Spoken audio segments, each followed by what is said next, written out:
I'm Dr. David Weed. I'm a clinical psychologist, not a medical doctor, and psychologists work on helping people change their behavior. Okay? But one of the things we know about changing behavior is that you have to know something to know what to do. And the presentation today is to introduce you to some concepts about low carbohydrate eating and its relationship to diabetes that can help you then take the steps to make some changes in what you eat. So I assume you're here because either you have diabetes, anybody want to raise their hand if they do, okay? Or have pre-diabetes, in other words, you've been told by a doctor that you're on your way to getting diabetes, or you know somebody or lived with somebody who has diabetes or pre-diabetes and you want to advise them do something about this, right? So, generally speaking, people are told that if they have a family history, if they're overweight, or as we age, and if you're from certain ethnic groups, you have a higher likelihood of developing diabetes, but nobody really explains why. Well, we're going to talk about why in a few minutes. Certainly, nobody wants to have diabetes, okay? Right. It's not a fun illness to live with, and if you are on medication, if you're on insulin, then you know what the hassles are with it. But you've also been told or led to believe that diabetes is a progressive illness. It just gets worse and worse over time until you die. Well, that's not the case, and you're misinformed if you believe that, because we have been demonstrating that people who change their diet can either reduce the symptoms of diabetes or pre-diabetes and either lower their medications and in many cases get off their medications altogether. It does not have to be a progressive illness. And just as an example, I first found out that I was pre-diabetic, almost diabetic, A1C of 6.3. We'll talk about that in a minute. But then, over the last 5 years, by changing my diet, my A1C went down to 5.7, 5.4, and just a couple months ago, I'm down to 5.1. Okay? No medication, simply by changing what I eat. Okay? And what I'm here to explain is that if you do that, you'll get the same result. Okay? I've never encountered anybody who has done low-carb eating and not made improvements. Okay? And we'll talk about some of the studies of that. But you certainly want to avoid the symptoms, long-term diabetes, blindness, kidney disease, peripheral artery disease, and heart disease. Half the people who have a heart attack have diabetes, and there's some researchers now who believe that everybody who has a heart attack actually had diabetes, or what we call insulin resistance. They just didn't know it. Okay? So if you think I'm exaggerating about how dietary changes can make a difference, take a look at what they just did in Great Britain over the past year. They had 120,000 patients with type 2 diabetes, and we're talking about type 2 all the time. It's a whole different story with type 1. Okay? But 120,000 people who were advised to just keep eating the way they were and take medication decided on their own to follow a low carbohydrate diet, and they did that. 2/3 of them saw their blood glucose levels drop after 10 weeks. Okay, their A1Cs went down after 10 weeks. More than 80% reported they lost weight. Okay, one of the most difficult things to do if you have diabetes. And at the end of 10 weeks, 20% no longer needed the medications that they were on. Okay, so this isn't just me that this happens to. This is anybody who follows this. Okay.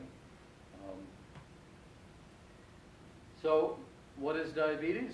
It's principally the inability of the body to handle carbohydrates. Okay, just so we understand, carbohydrates are usually described as sugars and starches. Sugars are what's known as short chain molecules, and starches are long chain. And the long chain molecules, like, if you eat pasta, for instance, that's a starch. those long chain molecules break into the small chain molecules when they're digested. And they become the same thing in the body, which is glucose, okay? Sugar. That's glucose in your body is called, is the sugar in your body. And you don't have a lot, just a couple teaspoons throughout your entire system, okay? And so you have to maintain a very close balance on that. And your body does that by secreting a hormone out of your pancreas called insulin. And insulin's job is to protect you from having too much sugar in your bloodstream, primarily because sugar in your bloodstream is toxic, okay? It causes damage to your arterial walls, which is why you get heart disease and neuropathy. It destroys the blood vessels feeding your nerves. Why over time you develop things like blindness and kidney disease, because the tiny arteries in the back of your eye or in your kidneys deteriorate. It's like having acid, if you will, in your system. I'm not saying sugar, glucose is an acid, but if you think about it, that's what it's doing, okay? So your body needs to constantly monitor the blood sugar levels and then pump insulin into the bloodstream to get rid of the sugar. Well, it would be nice if the glucose could just be excreted, wouldn't it?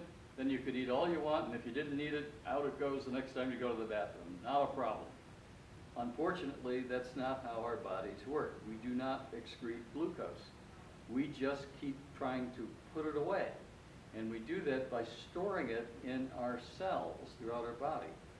Any sugar that isn't immediately used either to produce heat in the body, keep us warm, or to give us movement, muscle power, has to be taken care of. And the only way the body can get rid of that sugar is to park it in cells. That sugar, that glucose, becomes fat. First it's triglycerides, and then it's actual fat bodies in the cells. That's why when people eat too much carbohydrate, they gain weight, okay? The body is just simply parking all this extra energy, if you will, into cells. And that works for a while, okay? And you see people who become overweight but are not yet diabetic. Give them time. And what happens is the cells become exhausted. They can no longer keep accepting all this excess sugar. So they become resistant, okay? They say enough, okay? And when that happens, the blood sugar, the sugar in your blood begins to rise, and that's where either when you prick your finger and do a test of your blood sugar, or better yet, you have an A1C, which looks at the sugar that's been in your blood for the previous 3 months. Those will also rise. And that's the first indication that most people have that they have diabetes. The fact of the matter is they were already having high blood sugar levels for years before and already had become insulin resistant for years. Unfortunately, we do not test for insulin resistance. We could. We could test everyone for insulin resistance. It's an easy, inexpensive test. It's the kind of test where you take some sugar syrup, and then they draw your blood every half hour over a 2-hour, 3-hour period of time. And then they look to see how your body manages that. Well, if you do that in your 40s or 50s and find out you're insulin resistant, you're ahead of the game because you're not diabetic. You probably won't even be called pre-diabetic at that point, but you know that you're on the way, okay? And that's when you should be making those dietary changes that we're going to talk about here. Can we ask you a question as you're going? Okay, sure. So I'm really curious. I've been in healthcare for a long time. Yep. Now being a diabetic, since it's a relatively simple test, Yep. what's the argument for not doing it? Too costly? No, it's not too costly. It just takes time, and physicians honestly are not trained in understanding what insulin resistance is. Plus, when it comes to the medical care system, we only pay for treatment once you become sick. Okay? You got that? Okay? So we wait. That's why my doctor never said a word to me. I was at 6.3, and my test came back normal. It wasn't normal. Okay? what we have to do is to test people a lot earlier and then understand that the illness has already begun decades before and do the treatment. And quite honestly, the treatment is not medication. The treatment is dietary changes. How many doctors feel comfortable prescribing low-carb, high-fat diets? Practically none of them, you're right. So here we are, diabetes and pre-diabetes at 6.5 or above. They say you have diabetes. You've actually had it long before. And also the fasting plasma or oral glucose tolerance test will give you the same indication. Pre-diabetes is 5.7 to 6.4, and the normal is anything below 5.4. The lower you go, pretty much the better. If you're at the high 4.8 or something of that sort, you're fine. Which all that translates into is what happens when you eat, what happens to your blood sugar. Okay? When I'm now at 5.1 A1C, if I have anything with carbohydrates in, instead of my blood sugar going up to 140, 160, it now goes to 110, may stay at 95, which is exactly where it should be. Okay, so in effect, over the last 6 or 7 years, I've cured my insulin resistance. Okay, by not pushing too much glucose into my bloodstream over and over and over again, my body has finally begun to adjust. My pancreas is now producing normal insulin. My cells are saying, that's fine, I can handle this, no problem. Okay? So I have become undiabetic. I'm not the only one, as you saw. There are many studies that show when people do this, they lose their diabetes. Okay? It doesn't mean that if they went back on a high carbohydrate diet, they wouldn't get it back. They will. Okay? A good way, I think, of thinking of diabetes is a little bit like when people have sensitivity to gluten. Okay, that's a starch that's in wheat products and several others. When somebody has gluten sensitivity, what do? They avoid gluten. Simple as that. And now, fortunately, you know, the manufacturers have stepped up to the plate, and now you can buy all kinds of gluten-free products. All right? And if you avoid gluten, you don't have a problem. If you go back to eating gluten, you got a problem. Okay, big time. All right? Well, why don't we treat diabetes exactly the same way? Okay? There's essentially no difference in terms of the approach. If something causes you a problem, don't eat it. Well, we'll talk about why that's seemingly difficult to do, but not really. Earlier, I said that there are risk factors for diabetes, and people, as we age, well, that's because we become less efficient at storing glucose in our cells. We're physically inactive. It means we're not using our muscles, because when we use our muscles, our cells get better at using sugar and storing it. We may also have high blood pressure or high cholesterol. Diabetes, high cholesterol, and high blood pressure go together. As Rose Kudo, the dietitian over at St. Anne's Hospital, says, they're the three sisters. If you see one in the room, it's likely that the other two are just lurking around the corner. Okay, and you may be treated for all three things, when in fact all three of them have the same cause. Okay, but here you are in a raft of medications. We'll talk some more about that later. Family history, and that's when I said certain ethnic groups have a higher degree of that.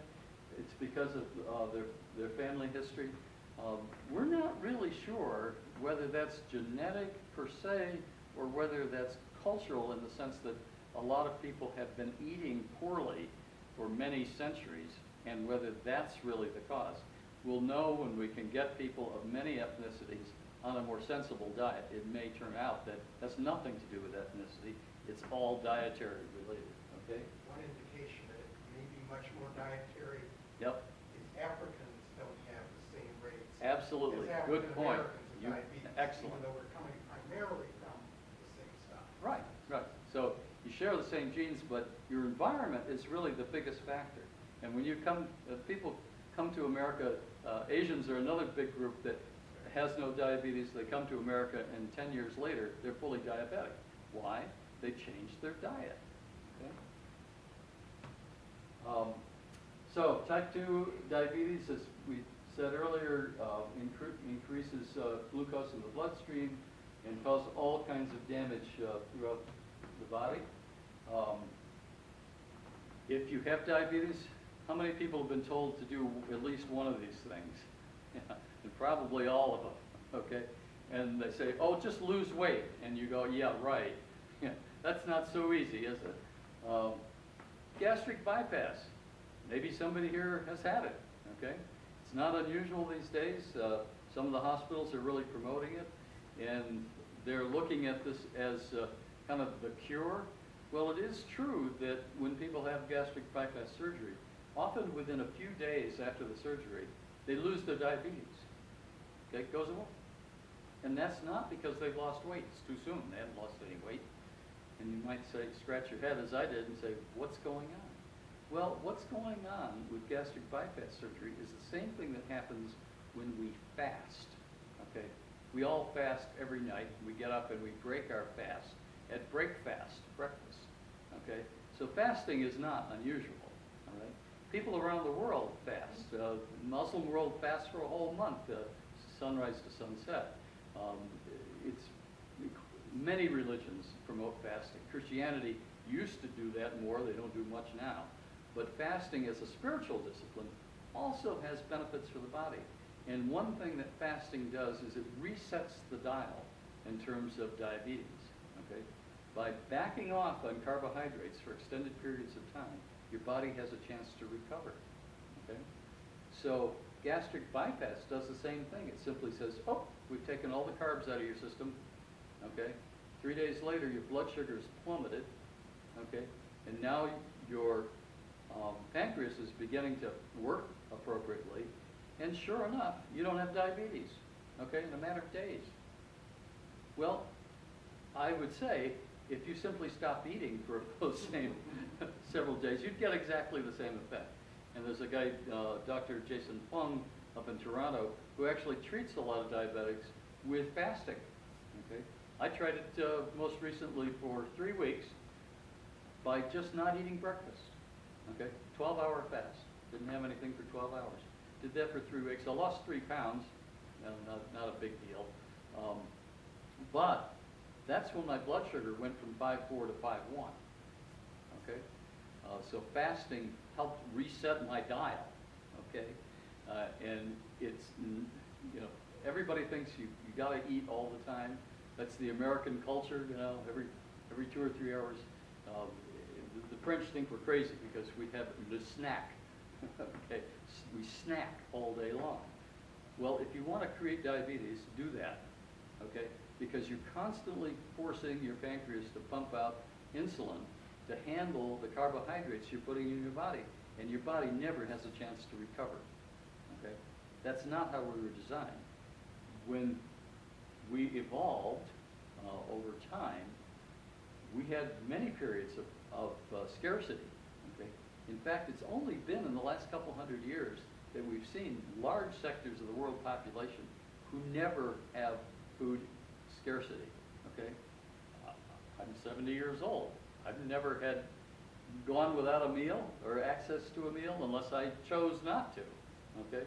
And for most of us, unless you had some experience like that, probably the last time was maybe in World War II, during the war, there was actual famine, and actually in this country back in the 20s and 30s when we had the Dust Bowl and things of that sort.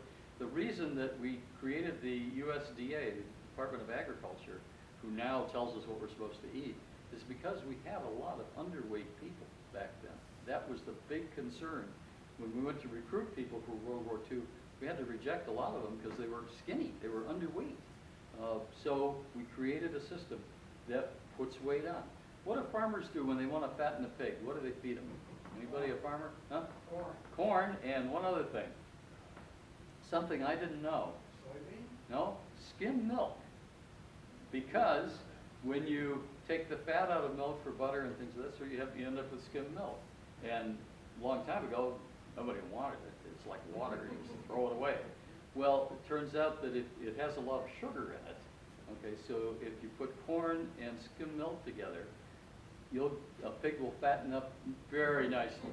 So what do we feed our children in school today? Cornflakes for breakfast, or some kind of cereal, one thing or another. And then we have all kinds of cakes, cookies, and all this other baked goods, and one thing or another. They're eating carbs on the USDA diet all day long, okay? And then we say, oh, you don't want fat. Take fat out of the diet, so we give them skim milk. Well, because skim milk tastes like water, it's awful, we add sugar to it. Oh, great, some more carbohydrates. So they'll drink the milk that, besides this natural sugar, has no fat in it. And we're going to talk about the importance of fat in a minute. So you've probably been told to do all these things: quit smoking, lower stress, take medications, but eating the right foods is kind of low on the list, because you've been told that you're supposed to balance your calories. You know all about that, calories in, calories out. And it's just, a calorie is a calorie is a calorie, right? We know that scientifically.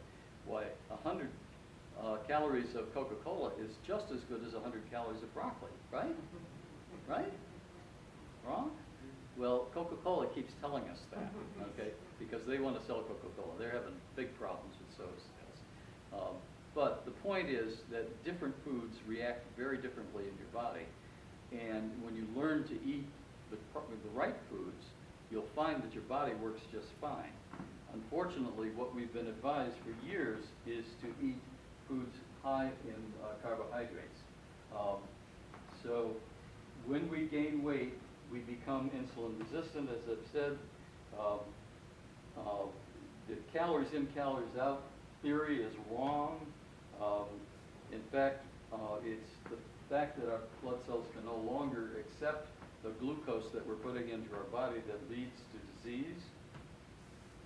And insulin resistance, as I said, we become overstimulated by having too much insulin all the time in our bloodstream.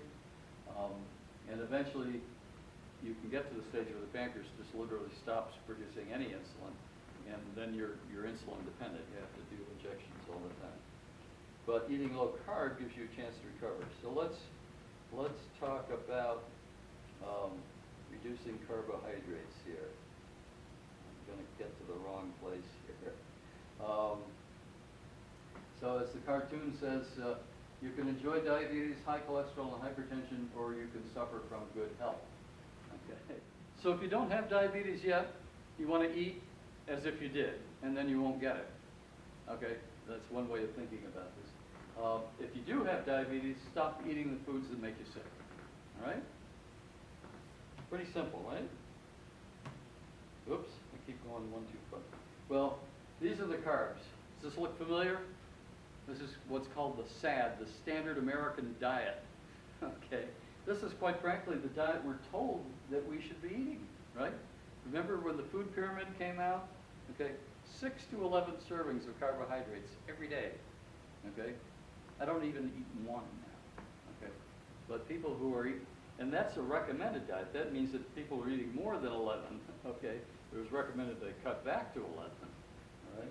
So all the grains and starches, starchy vegetables, grain products, and of course, the one thing that no one can live without, right?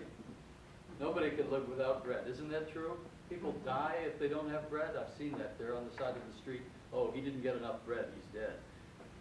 Of course not. But we act as though these are necessities of life. I can tell you point blank that the human body can live just fine without any carbohydrates. Zero. It's not a nutrient that an essential nutrient. Okay? I'll point to some easy, well-known evidence. People who live north of the Arctic Circle, the Eskimos, the Laplanders, the native people who have been living quite well there for eons, okay? How many vegetables do they grow up there? How much grain do they harvest every year? Okay, where do they get their nutrients from? What they're living next to, the ocean. What's in the ocean?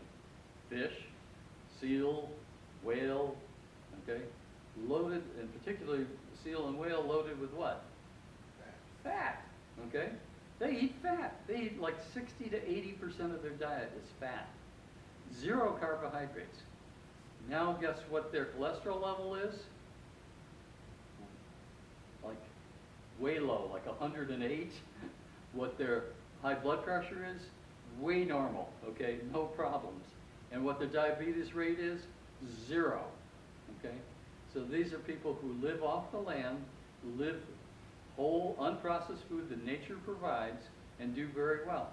Well, the rest of us in the rest of the globe think we've done so well because we learned agriculture, how to grow grain, and that means that after we harvest, we can sit around all winter and just pig out, right? Because we've got lots of food tucked away, and let's now add some sugar. That happened about 400 years ago, so it's readily available. So the combination of grain and sugar is what? Cake, cookies, apple pie, ice cream, you name the list, okay? All those foods that we shouldn't be eating, okay? And there they are, okay? Those are the foods we've engineered to produce lots of carbohydrates and lots of sugars. And then we package them nicely. We even have little distribution centers all over the city. Dunkin' Donuts, Dunkin' Donuts, what? Yeah, it's do not. Okay, I mean, but you think about it, between those and the Coca-Cola delivery trucks that come into the city every day, it's like we have a machine that pumps sugar into people all day long. And then we say, oh, the diabetes rates are going up, and 2/3 of the people are overweight, and we're having all kinds of heart disease and one thing or another. Hello? We feed the pigs, they get fat. We feed the humans, they get fat. Okay? I mean, it's not real hard to figure out. Okay? So, you look at the carbs in standard foods, you know, pasta. Look at this. Anybody want to guess how many carbohydrates I eat in a typical day? Give me a number. Pardon me? No, well, we all eat some. I'm not an Eskimo, and I'm not on what's called a ketogenic diet. I could go to a diet that's all fats, all protein, but 0 carbohydrates, and you can do that. And people get good results with it. Athletes are doing it now because they perform better with that. Part of that has to do with the fact that our brain is actually set up to function on ketones, which are fat bodies. We've only adapted to eat carbohydrates to get us through lean times. Over the winter when we couldn't hunt, we could eat roots and things of that sort. But we never, in our evolution, had a high carbohydrate diet until 4,000 years ago when we started agriculture and grain production. And now, of course, you can go into any store anytime. A cup of pasta, 45 carbohydrates. I eat less than 20 a day, so that's 1 serving. I'm good for 2 days. Okay, but something like popcorn, 15, not so bad. Okay, and further on down here, milk down to 12. But just 2 small cookies, you're up to 15. Any one item would get you in trouble, but you start putting these together, you know, and then you have, like I say, you have the standard American diet there, okay, just in different combinations of these things. But it's not unusual for people to get anywhere from 300, 350 or more carbohydrates a day, okay? I'm eating 20, okay? So you see the difference between how much people eat in terms of carbohydrates and what a healthy diet is for at least half of the population. I should mention that we have tested in America the diabetes rates. Anybody want to guess what it is currently? It's just done little less than 2 years ago. 14%. Okay. Then they tested pre-diabetes rates. Anybody want to guess that one? 38%. So 52% of the United States population has been measured to have either diabetes or pre-diabetes. And yet we act like that's no big deal. Oh, half the population is sick and going to suffer from awful diseases. But of course they'll use a lot of medications, and we like our pharmaceutical companies, and it gives doctors something to do. I'm being very cynical, okay? but essentially that's how we're treating it, okay? Just let it happen and we'll fix it later, right? Very expensive. Okay, so if you look on any nutrition label, you'll see a listing for total carbohydrates, okay? In this case, this has 8 grams of carbohydrates, but then you look at dietary fiber, there's 3. Dietary fiber is basically the carbohydrates that are indigestible. So they don't count, they go through your body. So you subtract fiber from total carbohydrates. 8 minus 3 is 5. So this particular product, I can't recall actually what it is, only has 5 grams of carbohydrates. This is easy. You can look at any food label and start looking around when you go to the store if you haven't already. This one is my all-time favorite. Here we are. Raisin Bran Crunch. Okay? Anybody ever had any of this stuff?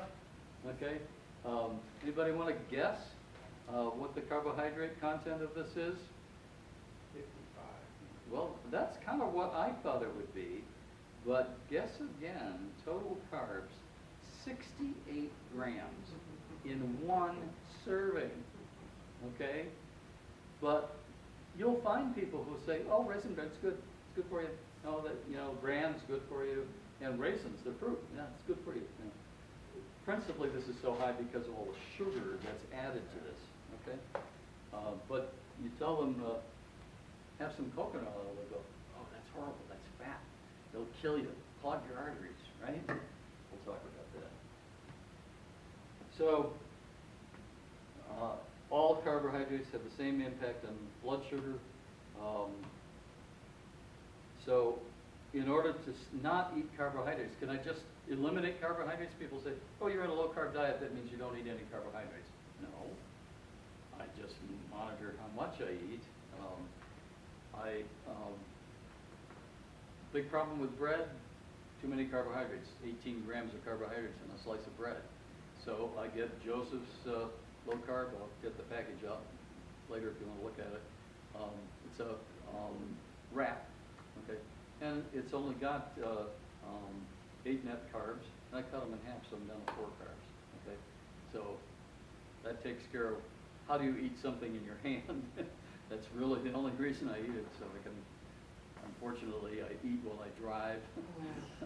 But I'll even go to a fast food place, bring my wrap with me, buy what they're selling, chicken or hamburger or whatever, and put that in that wrap and eat it. You know, fine, not a problem. So you have to find strategies to lower carbohydrates.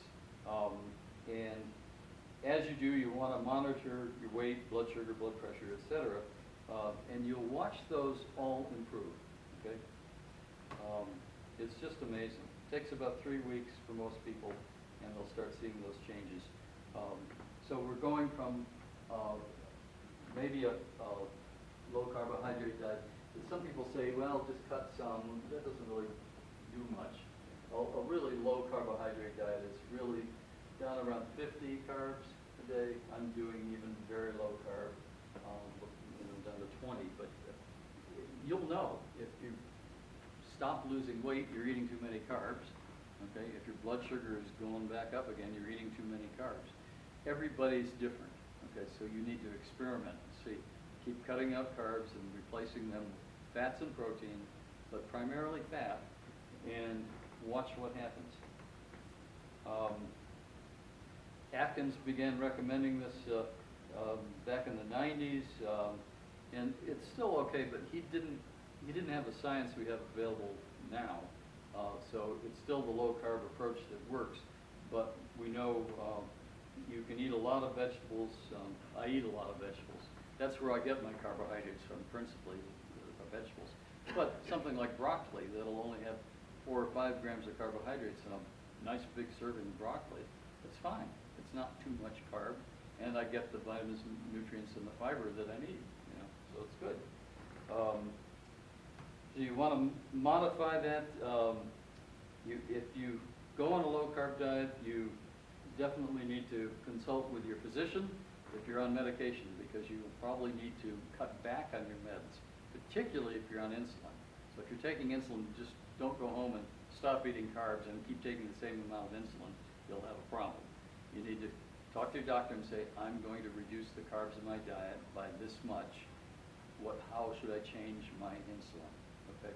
The other medications are not so difficult, but you won't need them, and there's no reason to keep taking the same amount. Some people will always need some medication. I'm not entirely against medication, but you have to figure out with your physician what works best for you. But the whole point is to reduce carbohydrates.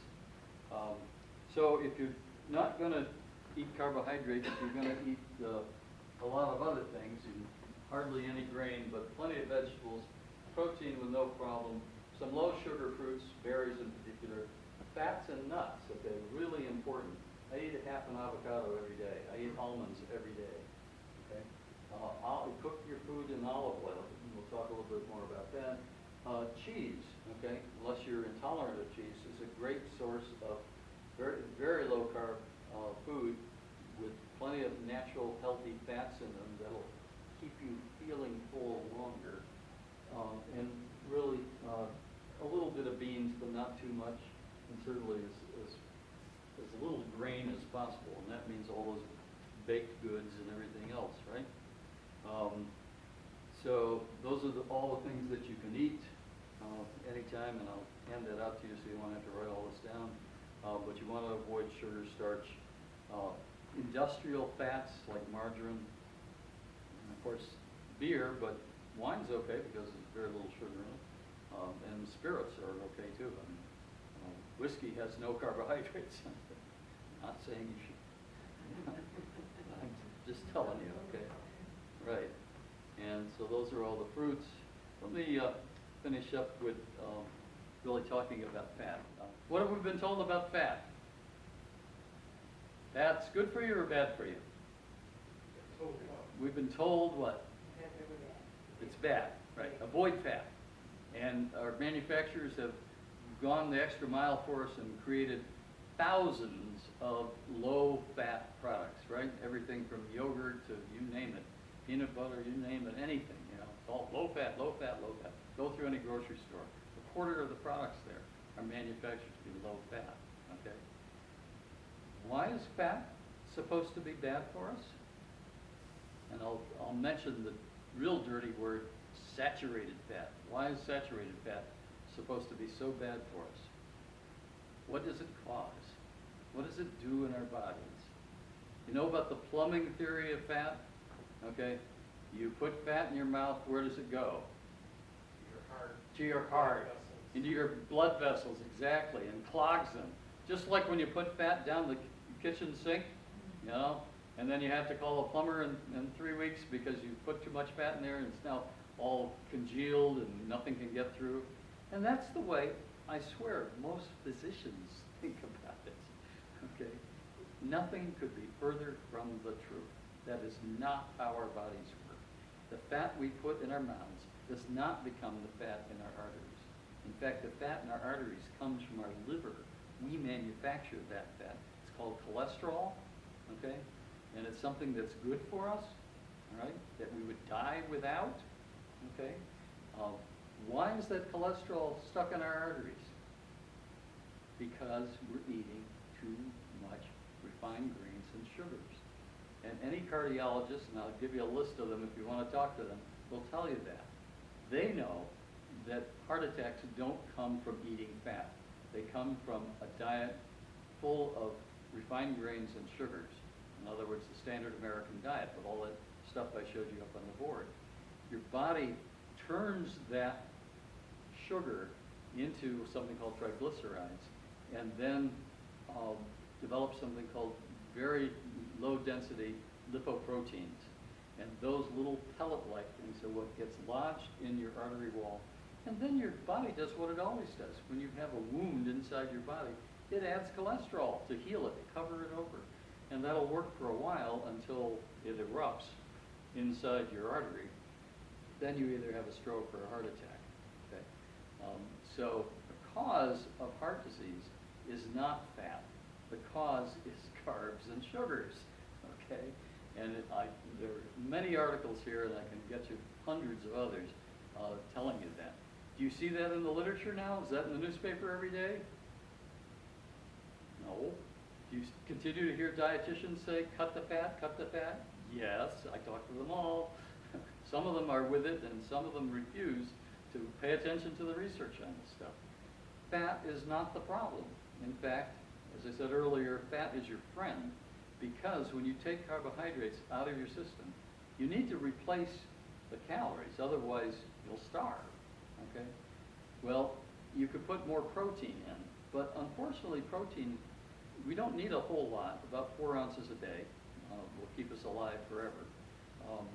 And if we eat a lot of protein, like Atkins was saying, you know, have those big porterhouse steaks for dinner, well, the unused protein that we eat is actually converted into carbohydrates in our system, okay? So that doesn't help. So we're left with the one nutrient. Is fat an essential nutrient, something we have to have or we'll die? Yes, it is, okay? There are only 2 nutrients that we have to have or we'll die. One is protein, have to get about 4 ounces a day on average, okay? And the other is fat. We have to have it, okay? It's not bad for us. It conveys half of our vitamins, are fat soluble. If we don't have fat and we don't get the vitamins, that's why it's really stupid to give kids milk. Here they are trying to get vitamin D, and there's no fat in the milk, so the vitamin D that we put it back in the milk because we've taken it out goes right through them. It's ridiculous, okay? Try to tell that to the USDA. They seem to have a hard time understanding their own science. So here we are left with the best alternative to carbohydrates that you're taking out is fat. And what's the advantage of putting more fat in your diet? Why is that good for you from the point of view of hunger? How many have had the experience of having carbohydrates, a bag of cookies, a bag of chips, whatever, and 2 or 3 hours later you're hungry again? What happens when you eat a piece of cheese? Lasts for a long time, 8 hours, okay? If I get hungry in the middle of the afternoon, I have 2 ounces of cheese. By the time dinner time, 6:30 rolls around, I'm still not really that hungry, okay? That's a low-carb strategy, okay? To dealing with the one reason why people have trouble losing weight, hunger. Notice that no one talks about hunger in diets. They talk about, you know, what you should do and what you should avoid, blah, blah, blah, blah, blah. And they don't say, oh, and by the way, by 2 o'clock in the afternoon, you're going to be starving to death, and you're going to forget about this diet and just eat whatever you have, okay? We all know the body will fight back when we reduce calories by increasing hunger. It'll also fight back by lowering metabolism, okay? Which is why it's very hard to lose weight, because our body says, oh, we're not going to burn so many calories now, we're on a low-fat diet. And sure enough, you stubbornly eat less and less, and nothing happens to your weight. It stays the same. It's your body fighting back. Okay. The other thing it does is make you hungry. I've been on low-fat diets many years. I know what it's like. I can't wait to get off it. Okay. You finally meet your weight goal, and you stop, and then what happens? Right back up again. Okay. I've been on a low-carb diet for 7 years. I don't get hungry. That's not a problem. My weight hasn't changed a bit. In fact, it's actually gone down over time. Okay? Why? Because I'm not hungry. Okay? That's the whole point of this. And there are a number of books out. This is probably the best one right now, Eat Fat, Get Thin, by Mark Hyman. He's with the Cleveland Clinic, one of the most renowned clinics in America. Okay? Saying eat a lot of fat and you'll lose weight. Okay? You'll also not get diabetes. There's another book, and I'm sorry I didn't have it with me, Always Hungry, okay, by David Ludwig. He's up at Boston Children's Hospital, Harvard Medical School, and he's on a very strong campaign to get people to eat fat, put fat back in their diet, okay, because he ran the obesity clinic there for 13 years and discovered the reason why people were gaining weight was they didn't get enough fat in their diet. Totally counter to whatever we've been hearing, right? Okay? Well, I could go into another 2-hour explanation of why the research got that way, why the food industry loves taking fat out of things. It's a lot cheaper to make food without fat, and you get longer shelf life. You put fat in things, they spoil after time. And if anybody follows Michael Pollan, the food we want to be eating are foods that spoil. Okay, when the bacteria like it, that means it's good for us. Okay, So fat has always been a problem in the food industry. Now the research says we shouldn't put fat in our food, so we'll take it out. Oh, that's good. Now we can keep things on the shelves for months. Okay. So there's a lot of politics behind why we have the low-fat diet recommendation today. But let me tell you, and I'll finish with this, the world is changing. 2 news items just in the past couple of days. The orange juice industry, orange juice sales are going up or down? What have you heard? Down, way down. 13%, that's huge, okay? Why? Because people have discovered what's in orange juice? Sugar, as much sugar as in a can of soda, okay? Did they tell us that? No, for the last 40, 50 years, the orange juice industry, I'm not against orange growers, but that industry has been trying to up their profits, and they've done very well, okay, by advertising that orange juice is good for you. Why? Because it has what? Vitamin C, okay? Well, we must have to have orange juice to get our vitamin C. There's no vitamin C in anything else, is there? Like maybe every other vegetable, like you don't need very much vitamin C. If you're really concerned, take a vitamin C tablet, but really it's not a big deal. You're not going to get scurvy. We haven't had a case of that in the last 200 years in this country, okay? Since the sailors stopped, they had to put limes on board, limes, to stop that. But it's not a problem. We shouldn't be drinking orange juice.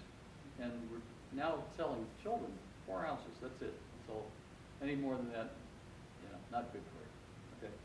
So that's been changing, and the pasta manufacturers are seeing that go down, not just here, but around the world. Rice consumption in Korea, rice consumption is plummeting. And what is going up in Korea? Butter consumption, okay? Another country that's been doing this and following this advice is Sweden, okay? They began teaching people about low-carbohydrate eating. 23% of people in Sweden follow a low-carbohydrate diet, not because they're diabetic, but just because they know something about food. And that 23% of people has resulted in Sweden being the only country where the obesity rate has leveled off and is beginning to come down. Okay? The same thing could happen here. It's not. We keep going up year after year after year along with our diabetes rates. Why? Because we keep telling people, eat carbs, avoid fat. And it'll continue to happen as long as people take that advice. So I'm here today to send you the message that you can reduce your diabetes, lower your weight, cut back on your medications under doctor supervision, and get yourself out of the diabetic conundrum of an increasingly progressive disease simply by changing the foods that you eat. So I'm going to finish with that, and then it's a little before 11. If you've got a few minutes or have some questions, I'll be happy to answer them. And if you have to go, understand. I'll Sure. ask you a couple of questions. Sure. Anybody else go first? I am diabetic. I've been diabetic for about 8 years, type 2. Went on a clinical trial, lost a lot of weight, continued to lose weight. I think I was 245, I'm about 207 right now. Good. Going down to 195, which is what I was when I got married. All right. Good for you. So, and I've been doing it primarily by using more protein as well as more fruits and vegetables. Yeah, For right. exercise. Haven't increased my fat at all. Have lowered my carbohydrates. Okay. That's half the battle. So, yeah. So, given that health plans have a financial incentive for healthcare. They should. Still, they do. Why haven't at least some of them changed their practices? Well, they don't dictate individual practice, okay? So each practitioner has to be informed and make their own decisions about that. Okay, we tell doctors what outcomes we want. We want to see fewer people with diabetes, et cetera. We want to see people on less medication. But we don't mandate what advice they give. Most physicians will simply say, oh, go talk to the dietitian. And most dietitians who were trained 20, 30 years ago will tell you what they learned 20 or 30 years ago. And I tell you, I fight with them all the time. There's some that have come around. South Coast Hospital Diabetic Management Program, by the way, has a number of excellent dietitians who get this and who will prescribe this and who will say, would you like to try a low-carb diet? And they'll work with you on that. And guess what? They get superb results. Okay? Couldn't ask for anything better, right? So if you do it, it will work. You need to find somebody who can tell you about this. Now, you might say, well, it's pretty easy. I'll just go home, read a paper or something, and I'll be fine. Well, it's a little more than that, right? Because it's really about changing what you eat all the time. So you have to learn strategies of what you do when you eat out, or what you do when you go to a friend's house, and here, have some mashed potatoes, and oh, have some bread, and no thanks. Make me some mashed cauliflower. Yeah, absolutely, right. Mashed cauliflower and cheese, a wonderful food to eat. Very low in carbohydrates, high in fat, and very tasty. The one place you should go, and let me put this up on the board here, I'm sorry we didn't get through all of this, these are some of the meals that you can eat, but this top one, dietdoctor.com. If you don't go anywhere else on the web, go to dietdoctor.com. That website is superb. They get 100,000 visitors every day, okay, worldwide. Yeah. And Diet Doctor has all kinds of recipes. Will walk you through the whole process, give you the science behind it. There's 100 videos on there by experts in the field, and it's a gorgeous website. It's very well designed, nice to look at. But if you want to know how to follow a low-carb diet, I would go there. It's got everything you need to know. There are others, but I think this is, I keep going. I was on there this morning, and I keep going back and back and back because it's good. And then the hard part, quite honestly, the hard part is finding the alternative food, making sure it's available. The world is full of carbohydrates. Thank you very much. You can find carbs anywhere, under a rock. I mean, carbs are everywhere. Okay, that's not the problem. Go look for fats. I go to conferences with the Department of Public Health, and they'll have a big lunch spread, and it's all carbs, and there's no fat. Not a pat of butter. If they have yogurt, it's low-fat yogurt, and they think they're doing us all a favor. Okay, and I complain to them. And when they say, "Do you have any dietary restrictions?" Ahead of time, I always say, "Yes, I don't eat carbohydrates." And when I get there, that's all they have is carbohydrates. Or sometimes they'll have somebody come up to me and say, "Oh, we have a special diet. What would you like?" And I said, "How about some cheese? How about some nuts? How about some vegetables that aren't starchy? Meat of any kind? I mean, all those things. If I go to a restaurant, I can always find something to eat, okay? Because I know what not to eat, okay? So it's a matter of taking that advice and going with it. Did that answer your question? It's a beautiful question. Anything else? I just came from pep talk. Oh, good. Tell us how you've been doing. I lost 22 pounds. There you go. This is